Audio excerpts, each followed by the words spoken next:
అండి.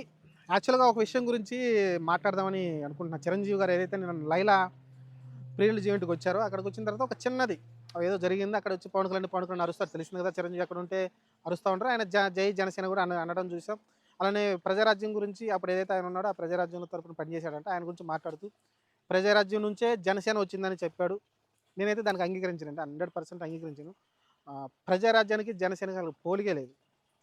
ప్రజారాజ్యం అనేది ఒక ఊపుతోటి అప్పుడున్న క్రేజ్ తోటి చాలా చాలా 18% దాదాపు 20% ఓట్లు ఇవ్వడం చూసాం.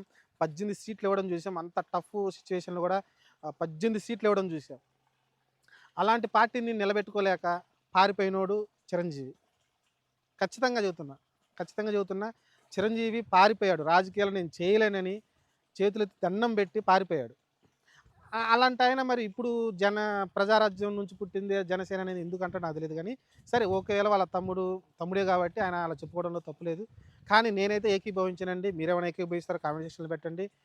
ఎందుకంటే జనసేనని స్థాపించిన పవన్ కళ్యాణ్ మనస్తత్వం గానీ, చిరంజీవి మనస్తత్వం గానీ డిఫరెంట్ 2 వేరు వేరు దక్షిణ, ఉత్తర ధృవాలు లాంటియండి. ఎందుకంటే చిరంజీవి మనస్తత్వం కూల్‌గా ఉంటాడు, ప్రశాంతంగా ఉంటాడు. దేని గురించి అగ్రెసివ్‌గా డిప్లొమాటిక్‌గా మాట్లాడుతూ ఉంటాడు. ఒక ప్రశ్నించే తత్వం చాలా తక్కువ. ఏదైనా ఒక తప్పు జరుగుతుందంటే దాన్ని సున్నితంగా పరిష్కరించాలనుకుంటాడు. పవన్ కళ్యాణ్ చూస్తే అలాగా అగ్రెసివ్‌గా ఎళ్తాడు. దానికి పరిష్కారం చూపిస్తాడు. పరిష్కారం తీసుకెళ్తాడు. కానీ ఇక్కడ మనం మాట్లాడుకుంటుంది జనసేన పార్టీ గురించి. పవన్ కళ్యాణ్ గురించి. చిరంజీవిలో పార్టీని వదిలేసి పారిపోయాడు. 18 సీట్లు ఇచ్చారండి ఆంధ్రప్రదేశ్ ప్రజలు. అప్పుడు ఉమ్మడిగా రాష్ట్రం ఉన్నప్పుడు 18 సీట్లు ఇచ్చారు నీకు ప్రజలు. 18 సీట్లతోటి నువ్వు ఎంత పోరాటం చేసి ఎంత చేసుండొచ్చు. అదే పోరాటం చేసుంటే ఇప్పుడు చాలామంది భావిస్తుంటారు కదా! ముఖ్యమంత్రి స్థానంలో చిరంజీవి గారైతే ఉండేవాళ్ళని. కానీ అది 5 సంవత్సరాలు ప్రతిపక్షంలో నిలబడలేక పారిపోయినోడు చిరంజీవి. కానీ పవన్ కళ్యాణ్ అలా కాదు. జనసేన పార్టీ అలా కాదండి. అప్పుడు కూడా కార్యకర్తలు నిలబడ్డారు గానీ చిరంజీవి పారిపోయాడు. కానీ జనసేన తోటి పవన్ కళ్యాణ్ వచ్చిన తర్వాత జనసేనకి ఏదైతే పోటీ చేశాడో 2019లో ఎన్ని ఇచ్చినండి సీట్లు? ఒక్క సీటొచ్చిందండి. ఆయన 2 చోట్ల ఓడిపోయాడు. ఆయనేం పారిపోలేదే. నిలబడ్డాడు, నిలుచున్నాడు. టీడీపీ మీడియా ఎంత ఎంత ఎంత హింస పెట్టింది. తన పెళ్ళాల గురించి, ఆహ్, తన కుటుంబం గురించి ఎంత అవమానించింది. అయినా నిలబడ్డాడు, చేశాడు, పోరాటాలు చేశాడు. వైసీపీకి అగెనిస్ట్‌గా చాలా పోరాటాలు చేశాడు. తెలుగుదేశం పార్టీ కన్నా కూడా ఎక్కువ పోరాటాలు చేసింది, ఎక్కువ ఉద్యమాలు చేసింది పవన్ కళ్యాణే. నిలబడ్డాడు. ఒక్క రూపాయి ఆయన దగ్గర డబ్బులు లేవు. చిరంజీవి దగ్గర ఖచ్చితంగా కోట్లు ఉన్నాయి. 100% అది. కానీ పవన్ కళ్యాణ్ దగ్గర సొంతంగా అంటూ ఆస్తులేమి లేవు.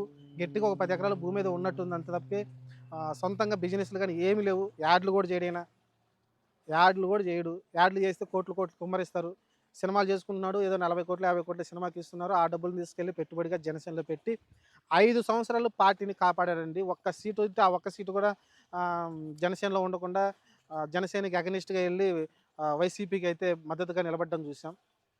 ఇలా ఎన్ని ఇబ్బందుల్లో ఎంత స్టామినా కావాలి, ఎంత స్ట్రెంత్ కావాలి, మైండ్ ఎంత ప్రశాంతంగా ఉండాలి.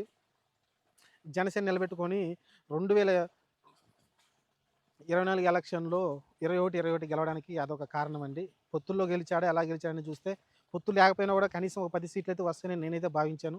నాకు తెలిసి వచ్చుండేవి కూడా 10 సీట్లు ఖచ్చితంగా. ఎందుకంటే అతను త్రికరణ శుద్ధితోటి చాలా అహర్నిశలు ఆ పార్టీ కోసం పనిచేశాడు. ప్రజల కోసం పనిచేశాడు. అది ప్రజలు గమనించారు కాబట్టి 21 ఇచ్చారు. అలానే పొత్తు వల్ల కూడా లాభం కలిగింది ఖచ్చితంగా. ఆ లాభం టీడీపీ కూడా పొందింది కదా! టీడీపీ కూడా దాదాపు ఆహ్, ఎప్పుడూ లేని విధంగా అయితే గెలవడం చూసాం మనమైతే. కాబట్టి ఇది మనం చెప్పాలనుకున్నదండి. చిరంజీవికి, పవన్ కళ్యాణ్‌కి పోలికే కాదు. Janasena party separate, Prajarajyam separate. ఎందుకంటే ప్రజారాజ్యంలో పుట్టుకొచ్చింది జనసేన కానే కాదండి. ఇది కేవలం పవన్ కళ్యాణ్ ఇండివిడ్యువల్ పార్టీ.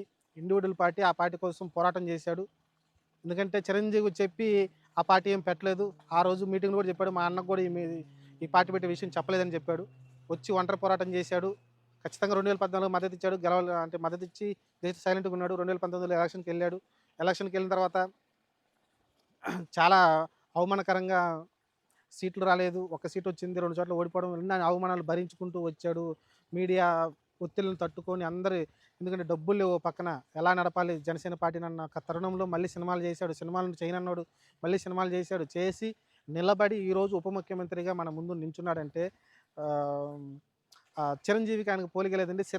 చిరంజీవి సినిమాల్లో కష్టపడ్డాడు. ఆయన మీదనే అందుకే ఆ కృతజ్ఞతతోటే కదా వచ్చి ఆ రోజు కాళ్ళ మీద సాష్టాంగ నమస్కారం చేయడం చూసాం. చిరంజీవికి అయితే పవన్ కళ్యాణ్ ఆ కృతజ్ఞత ఉంది. చిరంజీవి వల్లే ఇంత స్థాయికి వచ్చాడు పవన్ కళ్యాణ్ అన్నది నిజం ఎంత ఉందో, జనసేన పార్టీ దాన్ని కష్టపడి జనాల్లో నిలబడిన దానికి చిరంజీవి అయితే కాదండి. దానికి ఖచ్చితంగా ప్యూర్ పవన్ కళ్యాణ్‌కి క్రెడిట్ ఇవ్వాలి. మళ్ళీ చిరంజీవి వల్ల ఇదంతా గెలిచాడు ఇయన్నీ మాట్లాడేవాడు అయితే నేను ఒప్పుకోనండి. ఆహ్, చిరంజీవి జస్ట్ బేస్ ఇచ్చాడంతే. అతన్ని సినిమాలు చేసుకోవడానికి ఒక బేస్ ఇచ్చాడు. అతన్ని పాపులర్ అవ్వడానికి ఒక బేస్ ఇచ్చాడు తప్ప, జనసేన పార్టీకి చిరంజీవికి ఎలాంటి సంబంధం లేదు. అది జనసేన పార్టీ అనేది ఖచ్చితంగా పవన్ కళ్యాణ్ కష్టార్జితం. ఆయనదే తప్ప చిరంజీవి దీనికి ఎలాంటి క్రెడిట్ ఇవ్వకూడదు. ఇప్పుడున్న ముఖ్యమంత్రి పదవికి కూడా దీన్ని నేను ఒప్పుకోను కూడా. అది నేను నాకు చెప్పాలనుకుంటుంది. చిరంజీవి ఒకవేళ అనుకోవచ్చు, నా వల్లే నా అభిమానులు కూడా ఓట్లేసారని. కనీసం లాస్ట్ మినిట్‌లో కూడా ఆయనైతే నా మద్దతు ఉంటుందని గానీ, ప్రచారం కూడా రాలేదు కదా! ఆయన న్యూట్రల్‌గా ఉండిపోయాడు. అన్ని పార్టీలకు సమానంగా చూడాలని న్యూట్రల్‌గా ఉండిపోయాడు గానీ, తమ్ముడు కోసం వచ్చి ప్రచారం కూడా చేయలేదు.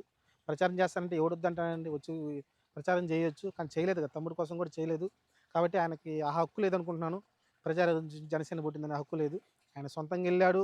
మా అన్న ఈ తప్పు చేశాడని ఆ తప్పును చూపడానికి వెళ్ళాడు నాకనిపించింది. గుర్తుపెట్టుకోవాలి ఇది చిరంజీవి.